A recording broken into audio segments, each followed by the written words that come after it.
This video is all about helping you understand how to soothe your crying newborn, a common and often challenging part of parenting.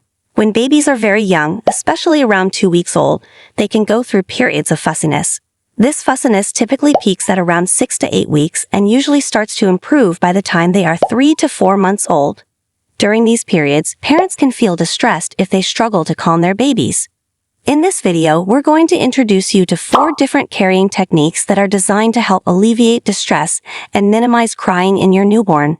But before that, if you are not already a part of our community, consider subscribing to our channel to watch more content like this. So let's start the video. Flex and hold position. The first technique is called the flex and hold position. This involves holding your baby facing out with their legs and hands close to their body.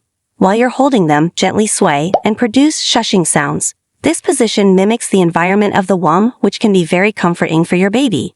Babies often find comfort in proximity, hand sucking, and white noise, which is why these techniques work. Dr. Harvey Karp's 5 S's method.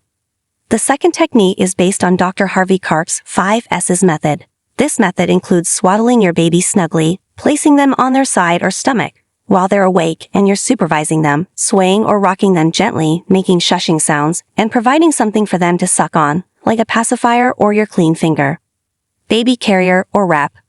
The third technique involves using a baby carrier or wrap. You can carry your baby in this while you move around, and it gives them something to suck on. The motion and the proximity to you can be very soothing.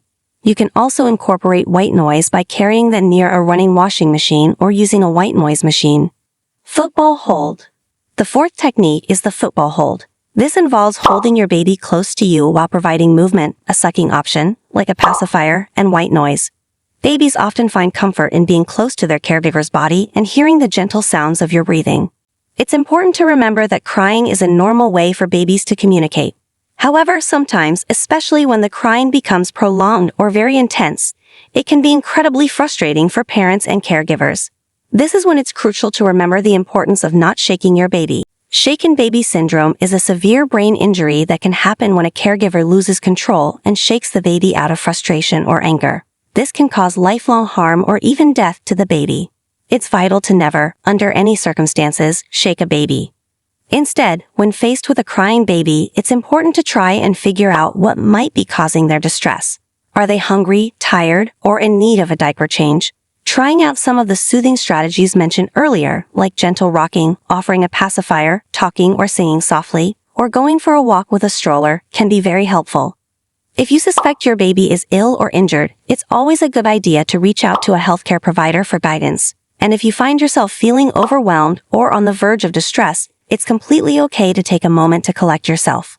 Place your baby in a safe place, like their crib, and step away briefly. Seek support from a friend, family member, neighbor, or a parental helpline if needed. Always remember that it's normal for healthy babies to cry intensely for extended periods during their first 4 months of life. Your ability to soothe them doesn't reflect your capabilities as a parent. Liking this video helps boost its visibility, allowing us to continue sharing valuable content. Stay tuned for more helpful tips. Thank you and happy parenting.